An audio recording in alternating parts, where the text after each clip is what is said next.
हमारे रहीम, आज हम फिर मीठे की रेसिपी बना रहे हैं, गुड़ वाले चावल। और इसके लिए हमने आधा किलो गुड़ लिया है, इसमें आधा लीटर पानी डाल के इसका सिरप बना लेंगे। और ये कुछ किशमिश ली है, बादाम लिए हैं और कच्चा नारियल लिया है। इस तरफ हमने एक बादियान का फूल है, 4-5 लौंग है और ये हरी इलायची, छोटी इलायची, और ये 1 चम्मच हमने सौंफ ली है। और ये तकरीबन आधा किलो सेला चावल जो तकरीबन 3 घंटे के लिए सोक किया है वो हम इसमें डालेंगे। जी 2 गिलास पानी में गुड़ डाल के इसका मैं सिरप बना रहा हूँ। जैसे ये रिड्यूस हो जाएगा फिर इसको डाल लूँ।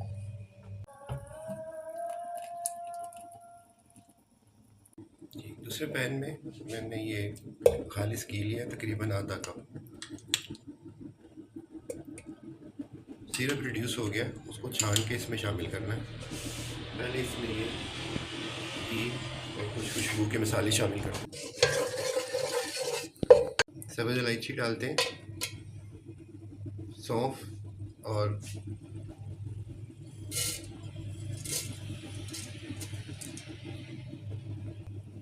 3-4 लौंग डालें, 1 बादियान का फूल है। अब इसको थोड़ा सा सौते करते हैं। किशमिश और नारियल हम इसमें डाल देते हैं।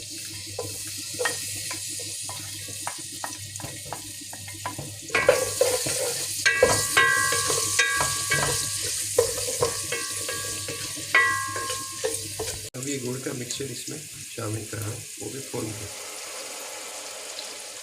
अच्छी तरह छान लेंगे इसको।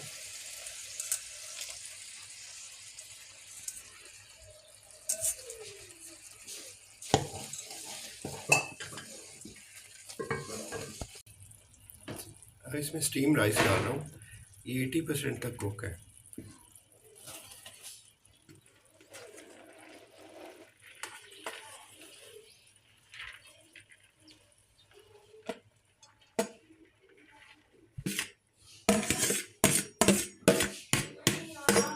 हाथों से अब इसको मिक्स कर लेना है।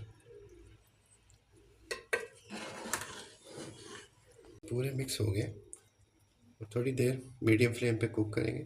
जैसे ही थोड़ा ड्राई हो जाता तो फिर इसको दम पे लगा देते हैं। ये कुक हो गए, अब इसको 15 मिनट्स के लिए बिल्कुल लो फ्लेम पे दम दे देते हैं। अल्हम्दुलिल्लाह हो गया। अब मैं आपको इसका फाइनल लुक दिखाता हूँ।